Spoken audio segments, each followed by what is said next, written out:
So I'm doing this part to show you the thickness of the dough while it was in the refrigerator resting for at least the hour or overnight.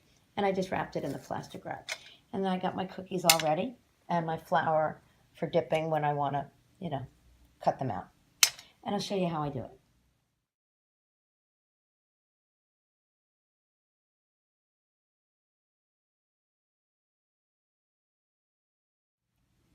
Now here's another tip.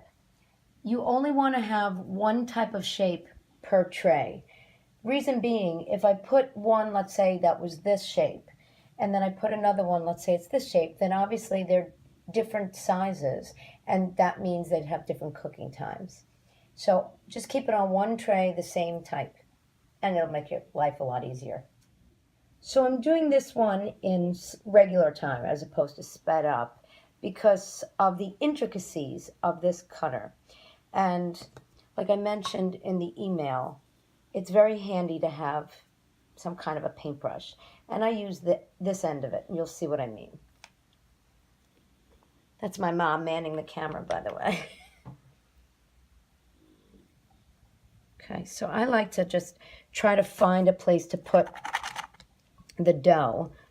See, now in that last video, the dough stuck to the cutter, which if it does, that's wonderful, because then you just put your palm underneath it and put it down.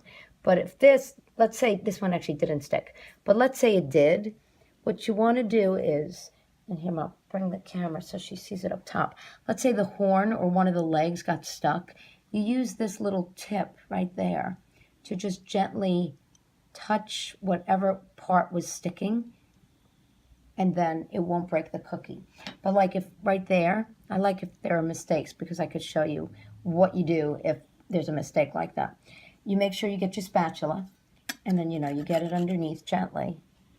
And because this is going to go in the freezer for those 15 minutes, you'll be able to fix it. As well as the royal icing being flooded on top. It's almost like glue.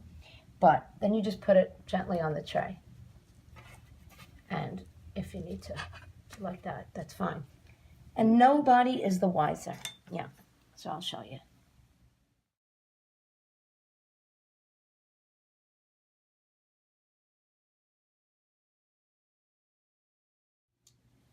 So now those will go in the freezer 15 minutes, and then they'll go in the oven. And depending on your oven, your temperature, and also the size of your cookie, you might want to watch it, because 15 to 18 minutes, as the recipe says, I find I like to underbake it rather than over, because if it's over, you can't go back. But if it's under, you can go up, needs another minute or two. So it's always safer to just err on the side of caution. So now the reason why I'm showing you this is after they've been in the freezer for 15 minutes. And you'll notice that when you press on it, if it doesn't leave any kind of indentation, basically it holds its shape, it's ready to be baked. So 325 for, well, it's 15 to 18 minutes, but I will err on the side of caution, like I say, and I'll do maybe 14 minutes and then check it.